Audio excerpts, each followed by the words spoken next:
If you like this video, please give it a thumbs up, comment, and subscribe to my YouTube channel, as well as follow me and subscribe to me on all my other social media platforms.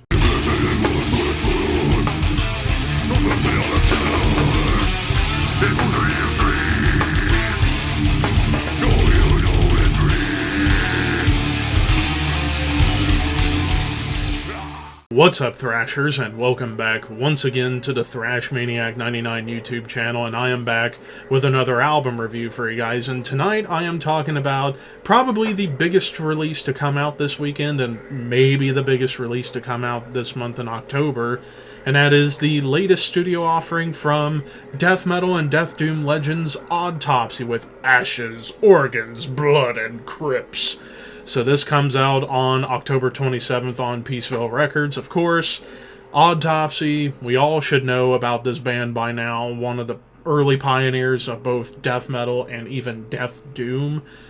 I reviewed their last album that came out just a year ago, actually, around this time a year ago, with Morbidity Triumphant. I thought it was a fantastic return for Autopsy. And when I saw they had a new album coming out, I was like, really, that quick? But I guess they may have had a bunch of material written during the pandemic, so they're like, how about we do 2 different albums within 2 years? Well, 1 year, more likely. Not more likely, more like it. I cannot get my words right, but regardless. So the best way I could describe this new album, Ashes, Organs, Blood, and Crypts, is almost like a contrast and companion to Morbidity Triumphant. Whereas Morbidity Triumphant, I felt almost was like Mental Funeral Part 2, where it was more about the doom, but with some of the faster, punky, thrashy moments.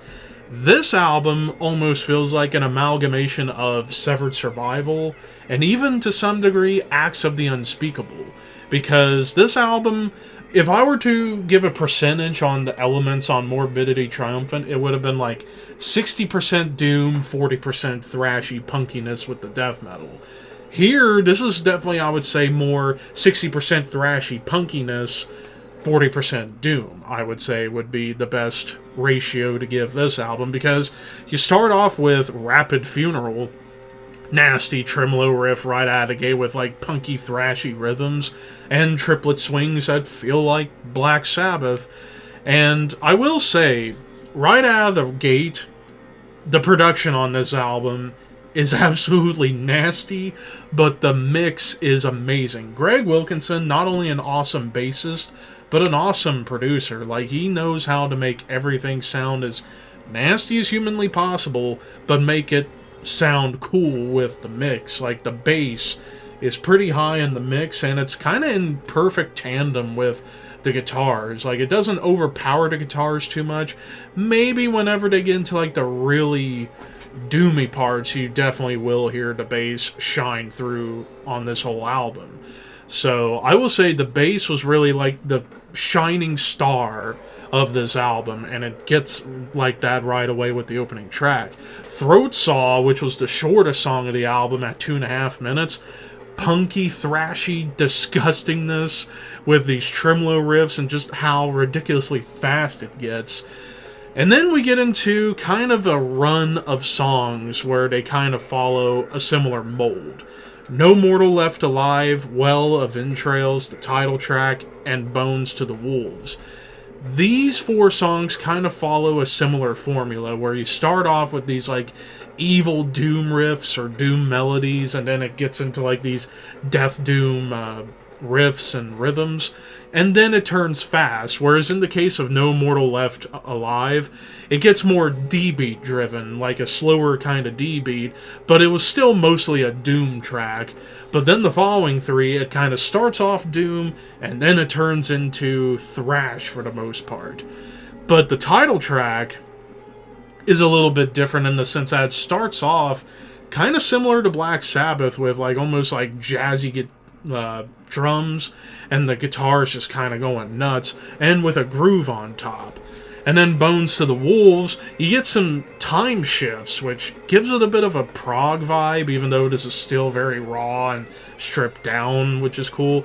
And then there's even some more punky tendencies that come up on this track. So yeah, these 4 songs start off on a more doomy note, but will do something to kind of speed things up, whether it be slow D-beat rhythms, thrashiness, punkiness, or even getting a little bit groovy.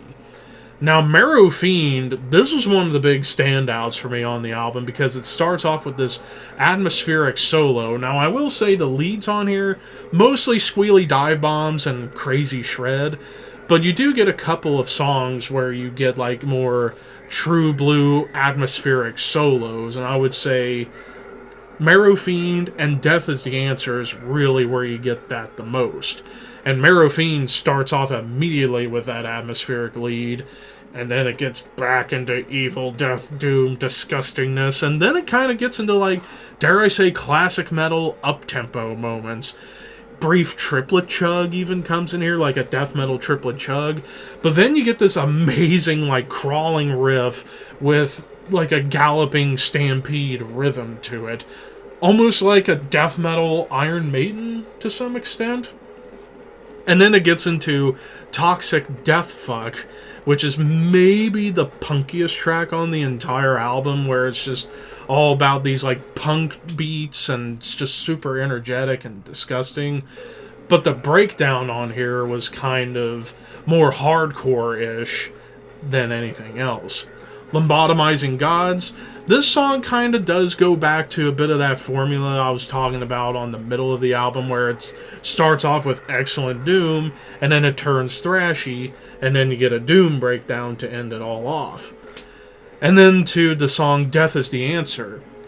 I couldn't help but feel like this track could have been a track that would have been on Death, Scream, Bloody Gore. Like, it kind of has that feeling. Like, it's death metal, but it's very thrash forward, so it's very much in that vein of Scream, Bloody Gore, which makes sense since Chris Ryford, the fucking man, was on that album, so it would make sense that this song felt like it could have been a B-side on Scream, Bloody Gore. But then it does get doomy briefly with that atmospheric solo, and then it ends on a fast, intense note. And then the closing track, Coagulation, this was maybe, along with Marrow Fiend, the doomiest song of the album, but you get some fucking bends on those guitars, I swear to God. It's like, just bend the fucking riffs. And then it does get up-tempo for a couple of parts, but not really much. But you do get more of that, like, Sabbath triplet swing going on, which is really cool. And one big positive with this album is that when they start a song off with a certain melody or a certain riff, they'll always come back to it at the very end. So, yeah, they don't abandon riffs on this album. Now, as far as any complaints, it ain't really so much a complaint, it's just a thing I picked up on, and that is, like I keep going back to, those middle songs kind of feeling a little bit formulaic, where it would start off doomy and then get into thrash and then end doomy or thrashy.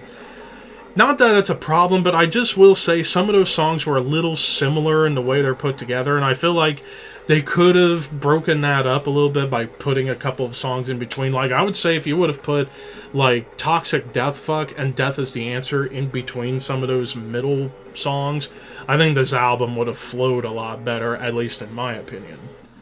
But overall, this was still an excellent album for Autopsy. Like I said, perfect companion and contrast to Morbidity Triumphant. But overall, as far as the score, I'm going to give this 9 out of 10. I think I gave 9.5 to Morbidity Triumphant. This is a great follow-up. It's just slightly not as good, but still great for you to check out. So if you are a fan of the more punky and thrashy side of Autopsy, definitely check this out. But of course, that's just my opinion. What did you guys think of Ashes, Organs, Blood, and Crypts by the one and only Autopsy? Let me know in the comments, and until next time, keep your horns high and your dreams wet.